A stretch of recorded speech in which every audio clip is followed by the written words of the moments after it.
Hello everyone and welcome to our Tech Tuesday tutorials number 139. Today we show you how to use Gmail categories, filters, and stars. In our last video, we talked about labels and search, which both really help organize your inbox. In part 2, we complete your set of tools to help you get that inbox under control. First, let's take a look at inbox categories. Now, categories are a way to split your inbox into tabs so that many of the emails not directly sent to you don't clutter your main inbox. Categories are very useful and one of the best ways to reduce the amount of emails you have to deal with immediately. You can activate categories by clicking on the gear icon.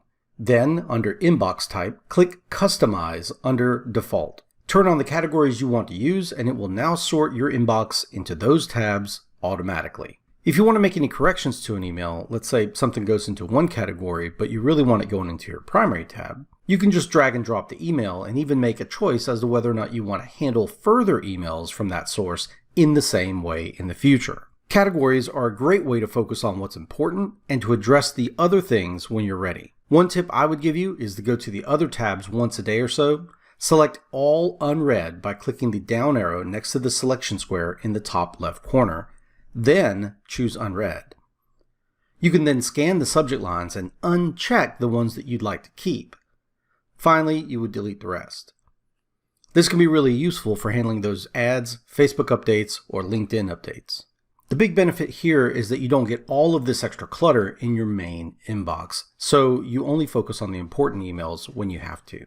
Okay, let's take a look at stars. Most people are familiar with the little yellow star icon next to a message. You can click on it and easily find starred messages again. Okay, so what? Well, you can assign more than just a yellow star, and some of these other stars can provide a good deal of function.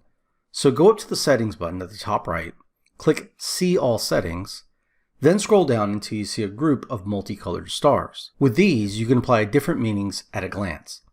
Just drag the ones you want to use into the In Use line, and in order that you want to access them. Well, what do these things mean? Well, whatever you want them to mean. For me, the exclamation marks mean these are things I need to take care of. The check mark identifies any email that I may have resolved, but I'm still waiting on a response for. The blue represents email that has handy information, but that I don't need to act on, like a receipt or conference info, things like that. Finally, the purple question mark helps me identify emails that I'm waiting on a response from. Once you're happy with it, scroll down to the bottom, click Save Changes. Now you can cycle through the stars by clicking on the stars area on an email multiple times.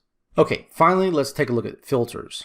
Filters are basically rules that apply to all incoming emails. You specify one or more triggers and one or more actions, kind of like an if-then statement. Like if the email contains the word cancellation, then label it as cancel notices. So how do you set these up? Well, there are 3 ways depending on your preferences. 1, open up the settings, choose See All Settings, then click Filters and Blocked Addresses. Finally, click Create New Filter.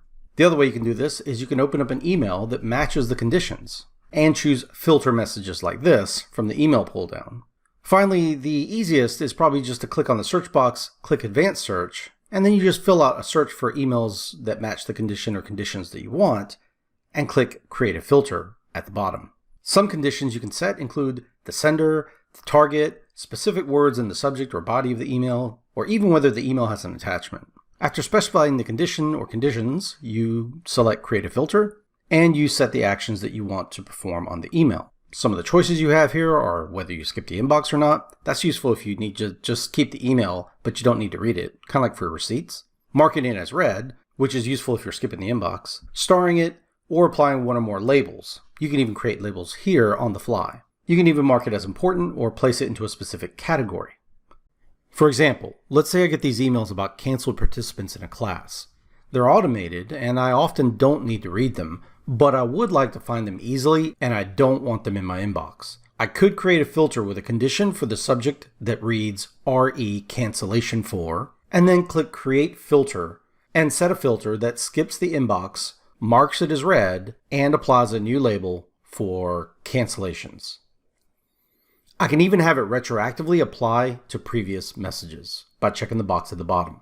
Now, new messages with that subject will automatically be moved to that label for easy browsing, but will not clutter my inbox because I chose to archive them. If I want, I can skip the Mark as Read checkbox, and the emails that come in will stay unread, and that will result in a count of unread messages in that label. Filters are very powerful, and they can automate a lot in your inbox. Combine filters with labels, stars, search, and categories, and you should have a much easier time managing your inbox.